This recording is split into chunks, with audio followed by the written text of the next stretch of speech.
In this lesson, we're going to cover cryptanalysis and cryptographic attack countermeasures. Cryptanalysis is the study of ciphers, ciphertext, or crypto systems with the ability to identify vulnerabilities that allow plain text to be extracted from the ciphertext, even if you don't know the cryptographic key or algorithm. First, we'll talk about the different types of cryptanalysis and then go over some of the code-breaking methods. Then we'll look at several cryptography attacks and attack countermeasures. There are three types of cryptanalysis methods. Linear cryptanalysis is based on finding approximations to a cipher's action.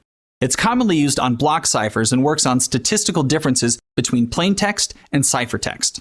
Differential cryptanalysis is a form of cryptanalysis applicable to symmetric key algorithms and works on statistical differences between ciphertexts of certain data. And finally, integral cryptanalysis is useful against block ciphers based on substitution permutation networks as an extension of differential cryptanalysis. There are several code-breaking methods. One of the most common is brute force, where cryptography keys are discovered by trying every possible combination. Another method is frequency analysis, which is the study of the frequency of letters or groups of letters in a ciphertext. It works on the assumption that in any given stretch of written language, certain letters and combinations of letters occur with varying frequencies. Next, there's trickery and deceit, which involves the use of social engineering techniques to extract cryptography keys. Lastly, we have the one-time pad method, which contains many randomly chosen, non-repeating groups of letters or number keys. Now let's move on to cryptography attacks. Attacks on cryptographic systems are nothing new.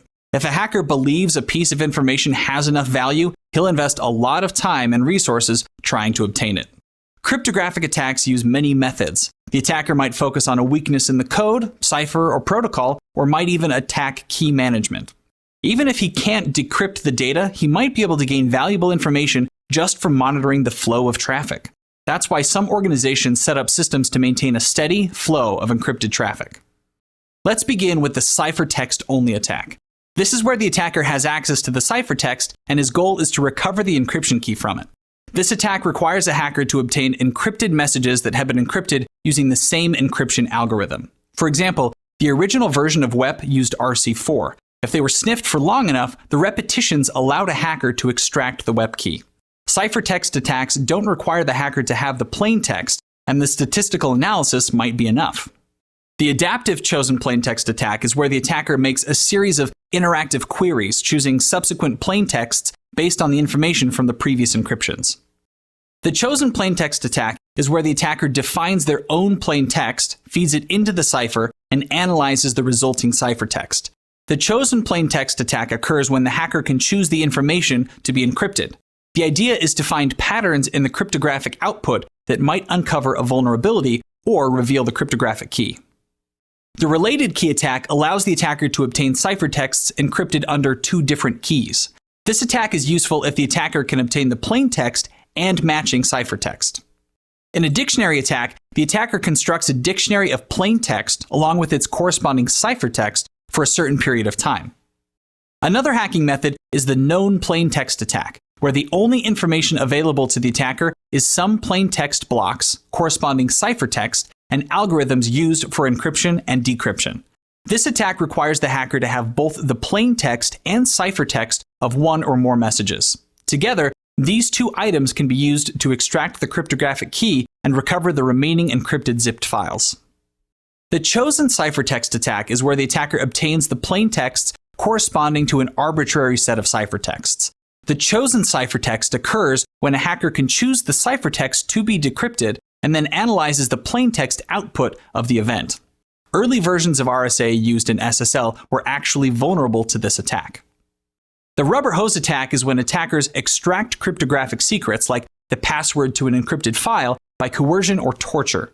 This means threatening someone with bodily harm if this person doesn't give you the information or key. The chosen key attack is where an attacker not only breaks a ciphertext, but also breaks into a bigger system, which is dependent on that ciphertext. Finally, there's also the timing attack, which is based on repeatedly measuring the exact execution times of modular exponentiation operations. One of the tools used to break ciphers is the Cryptool project, which develops e-learning programs in the area of cryptography and cryptanalysis. It consists of several e-learning software programs, CT1, CT2, JCT, and CTO. There are also the MD5 decryption tool and MD5 decoder tools. Before we end this video, let's go through some of the cryptographic attack countermeasures. First, cryptographic key access should be given to the application or to the user directly. Intrusion detection systems should be deployed to monitor key access and exchanges. Passphrases and passwords should be used to encrypt the key if it's stored on disk. Keys shouldn't be present inside the source code or binaries. For certificate signing, transfer of private keys shouldn't be allowed. For symmetric algorithms, a key size of 168 bits or 256 bits should be preferred for a secure system, especially in case of large transactions. And that's it for this lesson. We talked about the different types of cryptanalysis and covered some of the code-breaking methods.